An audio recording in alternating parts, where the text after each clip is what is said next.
Di sini saya akan menjelaskan salah satu tugas kinesiologi dengan materi kesetimbangan, yang dimana berbicara soal kesetimbangan otomatis tidak lari dari keseimbangan tubuh, yang dimana baik dari segi duduk, berdiri, berjalan maupun jongkok. Nah, kesetimbangan tubuh bisa dicapai dan ditingkatkan bila letak pusat gravitasi direndahkan, misalnya pada saat posisi tidur maupun duduk. Peningkatan luas permukaan penyangga, misalnya dari posisi tidur, duduk, kedua kaki dilebarkan. Nah, adapun dari kesetimbangan tubuh dapat dikurangi dengan cara meningkatkan pusat gravitasi dengan cara angkat tangan ke atas, menjunjung beban di atas kepala. Kemudian mengurangi dasar permukaan penyangga dengan cara menjinjit atau berdiri dengan satu kaki.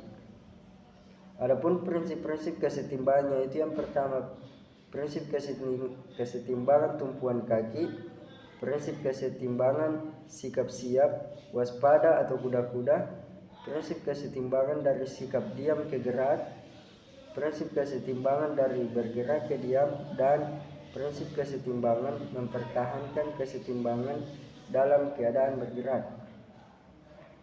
Nah, pengertian kesetimbangan. Menurut Hermawan 2005-54 berpendapat bahwa kesetimbangan adalah suatu sikap menuntut daya keseimbangan yang besar, apakah sikap tersebut dilakukan ketika dalam bentuk berdiri, duduk maupun jongkok. Hukum 1 kesetimbangan.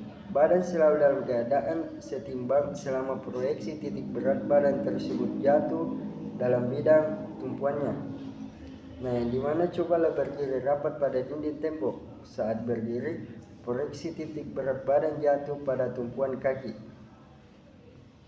Nah, kemudian hukum 2 kesetimbangan.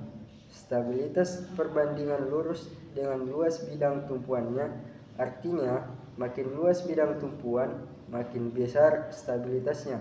Sebaliknya, makin kecil bidang tumpuannya, makin kecil pula stabilitasnya. Contohnya, cobalah berdiri dengan kedua kaki dibuka selebar 30 cm, kemudian buka kaki lebih lebar lagi menjadi 60 cm. Ternyata makin lebar atau luas tumpuan kaki kita, makin stabil posisi kita.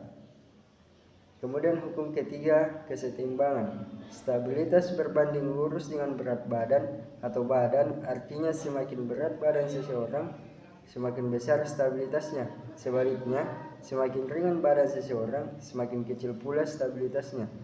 Contohnya pada pertandingan tinju, ada kelas-kelas berdasarkan kategori berat badannya. Berat badan yang sesuai akan sesuai pula stabilitasnya, sehingga tidak akan terjadi kecelakaan yang fatal bila salah seorang kalah dalam pertandingan. Nah, hukum keempat kesetimbangan.